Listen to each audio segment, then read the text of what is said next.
Je trouve que justement c'est intéressant de voir la dernière époque, enfin vraiment la dernière année de Rossellini en tant que cinéaste de fiction et de films dramatiques, avant de passer à sa merveilleuse série télévisuelle, et les trois autres, en tous les cas, en ce qui concerne Pasolini et Godard, c'est vrai que ce sont tous les deux des nouveaux cinéastes.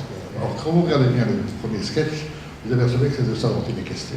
Parce que le cinéma, qu'est-ce qu'il va regarder?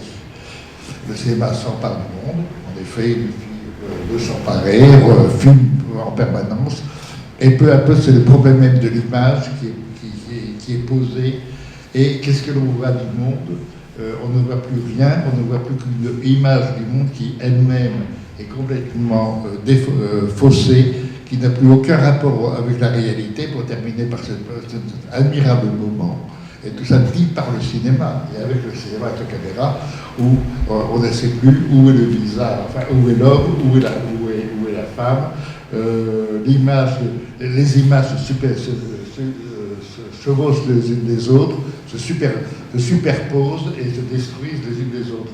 C'est-à-dire que là, bien sûr, c'est un film très moderne, sa façon de traiter, peut-être évidemment pas facile à comprendre pour le spectateur, surtout le spectateur de l'époque. Le film n'avait pas pris du tout, le film de Rossellini n'avait pas pris du tout à l'époque, ce qui était tout à fait logique. Godard qui, voilà, là évidemment Rossellini il a déjà maintenant 20 ans de cinéma, un peu plus de 25 ans de cinéma quand il fait ce sketch. Godard et Pasolini, eux, sont des petits nouveaux. Godard a 4 ans de cinéma. Pasolini a 3 ans de cinéma en tant que metteur en scène de long métrage. Donc l'un et l'autre ont une approche un peu différente, et l'un et l'autre sont de toute façon, déjà Godard est très influencé, très marqué par Rossellini, et son cinéma est encore plus radical que Rossellini. C'est-à-dire qu'à ce moment-là, on ne se permet même plus de faire une scène, une situation, un mouvement. Au contraire, on ne prend que des petits moments. Et en plus, on raconte une histoire. Il y a une bombe atomique sur Paris, bon, qui n'existe pas. Tout le monde prend des drogues.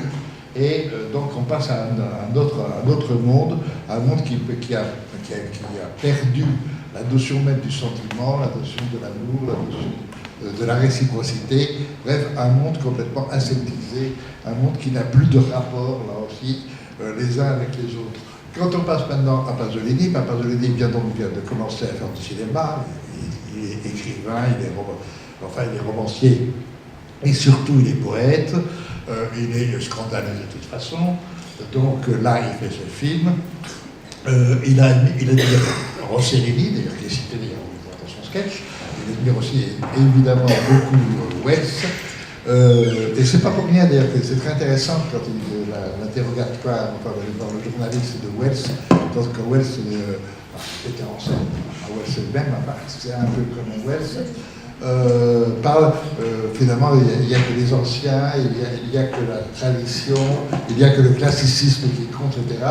Et le problème de la modernité, et le film se joue là-dessus, se joue à la fois sur la grande peinture baroque italienne, les crucifixions, etc., enfin, comment ça s'appelle, les vierges au pied de la croix, les piétas, etc., et en même temps, évidemment, mélangé au Caravage, c'est-à-dire à l'espèce de plaisir de la vulgarité, de la beauté de la vulgarité, du peuple, de la faim, etc.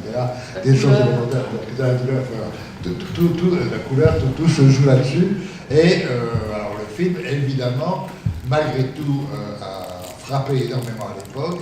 D'abord parce qu'il a été jugé comme scandaleux, il a fait scandale d'ailleurs. Le moment de la Pietà où tout s'écroule et tout le monde peut rire. Ou à la fin, le bon larron qui meurt sur la croix parce qu'il a enfin trop mangé, etc. Enfin, c'est-à-dire qu'il y a des petites choses très Pasolini, lorsque tous les jeunes garçons qui sont en train de manger partent avec des figures grand, on ne sait pas où, bon, etc. Il y a plein de choses comme ça dans le film qui prédaillent et qui ont fait scandale.